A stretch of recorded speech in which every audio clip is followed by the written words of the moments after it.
And according to the Delhi police, the death toll from the Delhi car blast case that occurred outside of the Red Fort metro station on November the 10th has now reached 15 individuals.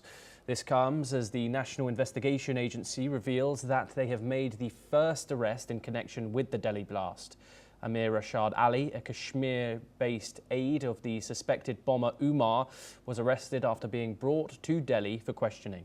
The car involved in the attack, a Hyundai i20, was registered under Ali's name, and investigations reveal that he conspired with Umar, the alleged suicide bomber, to carry out the attack. Okay, we will of course bring you all the updates on that situation as well.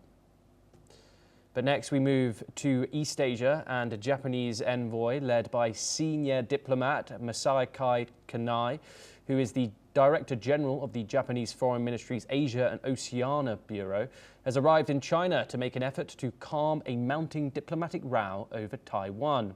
The diplomatic spat was sparked by recent comments from Japan's new Prime Minister, Sanai Takaichi, who suggested that a Chinese attack or blockade of Taiwan could constitute a survival-threatening situation, for Japan potentially warranting a military response under Japan's collective self-defense framework.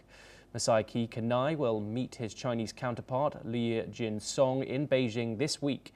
According to reports, Kanai is expected to explain that Takaichi's comment does not signal a shift in Japan's security policy and urge China to refrain from actions that further damage ties.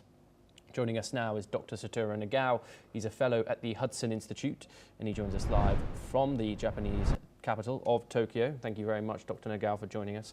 Of course, do you see the arrival of this top Japanese diplomat in China as something that can de-escalate these tensions, which have escalated so fast in the last few days?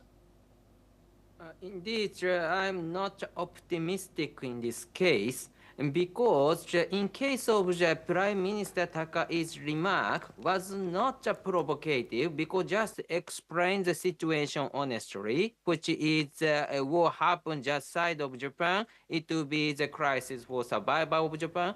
So that's why China escalates the situation, and only China escalates the situation because they want to do.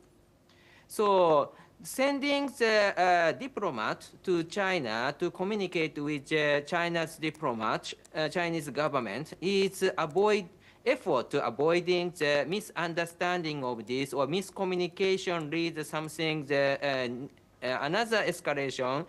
Japan is worrying, but at the same time, in this case, indeed, only China side escalates the situation because they want to do. That's why even if Japan tries to solve the miscommunication or misunderstanding between two, indeed, China have already know this is not provocative. China want to escalate, so that's why China will not back down, and further escalation could happen after the Japan's diplomat meet with Chinese government. That is expected, I think. In this case, indeed, there is a high possibility that this is stress test for the Prime Minister Takaichi, which is a new government of Japan. So China want to know what kind of government by using this stress test. So that is the reason China escalated this situation. So China want to get the data of the Prime Minister Takaichi government, and this is the purpose, not misunderstanding or miscommunication, I think. Yes, Dr. Satoru Nagao, thank you very much. Do stay with us.